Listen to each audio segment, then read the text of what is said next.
बिस्मिल्लाहिर्रहमानिर्रहीम। अस्सलाम वालेकुम। आज हम लोग स्टडी करेंगे सेल साइकिल के बारे में।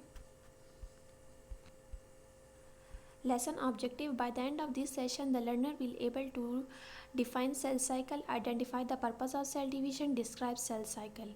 इस सेशन के एंड में लर्नर जो है वो इन तमाम चीज़ों के बारे में सीखेंगे। तो सबसे पहले हम सेल साइकिल का इंट्रोडक्शन स्टडी करते हैं। द सेल साइकिल और cell division cycle is the series of events that take place in a cell that cause it to divide into two daughter cells. Cell cycle, जिसको हम cell division cycle भी बोलते हैं, इसमें जो है ये होता है कि सेल के अंदर कुछ इवेंट्स होते हैं जिनकी वजह से सेल के अंदर कुछ चेंजेस आती हैं और एक सेल जो है अपने आप को डिवाइड कर लेता है टू डॉटर सेल्स में। And it is the process by which a cell divides to form two new cells. Cell cycle एक ऐसा प्रोसेस है जिसमें एक सेल जो है डिवाइड होकर टू न्यू डॉटर सेल्स बनाता है। Cell after division begins a new cycle. और सेल साइकिल जब कंप्लीट हो जाती है सेल में, तो उसके रिज़ल्ट में जो टू न्यू डॉटर सेल्स आते हैं वो भी मज़ीद जो है अपना दोबारा से सेल साइकिल स्टार्ट कर सकते हैं। अब यहाँ आपको डायग्राम में नज़र आ रहा है, ये सेल साइकिल का डायग्राम है। सबसे पहले सेल साइकिल में जो है इंटरफेज़ होता है जो कि लॉन्गेस्ट फेज़ होता है सेल साइकिल का, और उसके बाद आता है माइटोटिक फेज़ जिसमें सेल जो है अपने आप को डिवाइड करता है। अब इस डायग्राम में आपको नज़र आ रहा होगा, इंटरफेज़ को मज़ीद 3 फेजेज़ में डिवाइड किया गया है, G1 phase, S phase and G2 phase. In phases में सेल के अंदर कुछ चेंजेस आते हैं। सबसे पहले G1 फेज़ होता है जिसमें सेल जो है अपनी ग्रोथ करता है। फिर उसके बाद एस फेज़ होता है जिसको सिंथेसिस फेज़ बोलते हैं, जिसमें सेल जो है अपने डीएनए को रेप्लिकेट करता है, यानी डीएनए की नई कॉपीज़ बनाता है।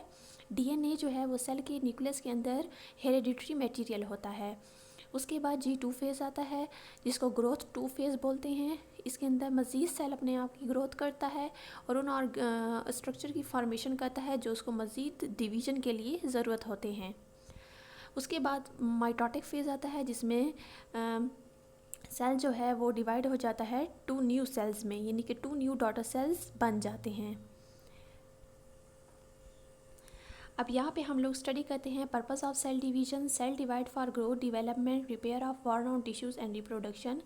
तो हमें पता होना चाहिए कि सेल आखिर डिवाइड क्यों करते हैं। सेल जो है इस वजह से डिवाइड करते हैं क्योंकि तमाम लिविंग ऑर्गेनिजम्स को ग्रोथ की ज़रूरत होती है, डेवलपमेंट की ज़रूरत होती है, और कुछ बॉडी में जो टिश्यूज़ जो कि फंक्शन लेस हो जाते हैं या ख़राब हो जाते हैं तो उनमें भी सेल डिवीजन होती है, यानी वहाँ पर भी सेल डिवाइड करते हैं और न्यू सेल्स बनते हैं। इस तरह से वो टिश्यू भी दोबारा से सही हो जाते हैं।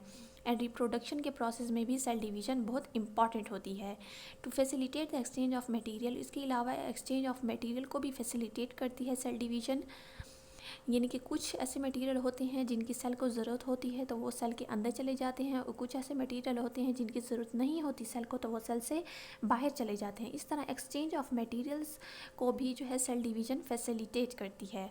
टू कंट्रोल डीएनए ओवरलैपिंग, और डीएनए को ओवरलैप करने को भी कंट्रोल करती है सेल डिवीजन। डीएनए का मतलब होता है डीऑक्सी राइबो न्यूक्लिक एसिड, जो कि सेल की न्यूक्लियस के अंदर उसका हेरिडिटरी मटेरियल होता है। तो ये था पर्पसेस ऑफ सेल डिवीजन, यानी इन तमाम वजूहात की वजह से सेल अपने आप को डिवाइड करता है। अब यहाँ हम स्टडी करते हैं phases of cell cycle. Cell cycle consist of 2 main phases. Cell cycle में 2 मेन फेजेस होता है। पहला होता है इंटरफेज एंड दूसरा होता है माइटोटिक फेज़। पहला होता है इंटरफेज़ जो कि लॉन्गेस्ट फेज़ होता है सेल साइकिल का, और इसको मज़ीद 3 फेजेस में डिवाइड किया गया है, G1 phase, S phase and G2 phase. अब हम यहाँ पर सेल साइकिल का जो इंटरफेज़ है उसको और उसके सब फेजेस को स्टडी करते हैं।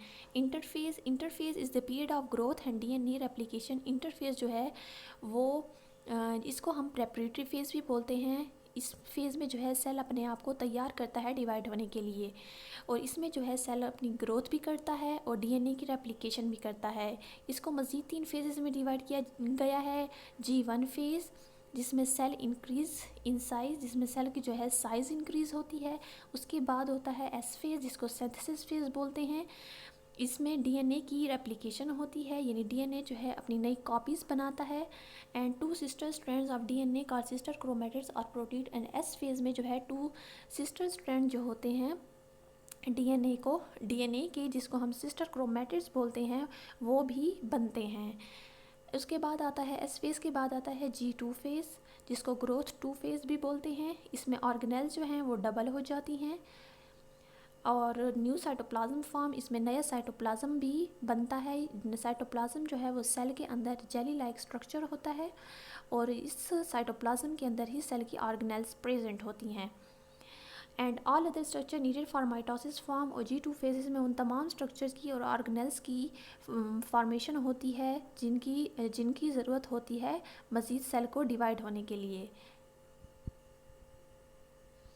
अब यहाँ पे सेल साइकिल का सेकंड फेज़ होता है mitotic phase. Mitotic phase is the phase in which cell divide. Mitotic phase वो फेज़ होता है सेल साइकिल का जिसमें सेल जो है अपने आप को डिवाइड कर लेता है 2 डॉटर सेल्स में। माइटोसिस क्या होता है?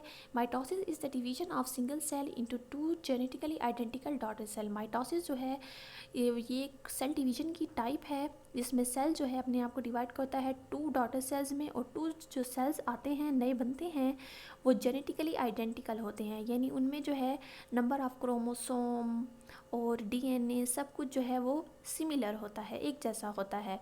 Mitosis involve 2 process. अब माइटोसिस का जो प्रोसेस होता है माइटोटिक फेज़ में, इसमें 2 प्रोसेस इन्वॉल्व होते हैं। पहला होता है डिवीजन ऑफ न्यूक्लियस और दूसरा होता है डिवीजन ऑफ साइटोप्लाज्म।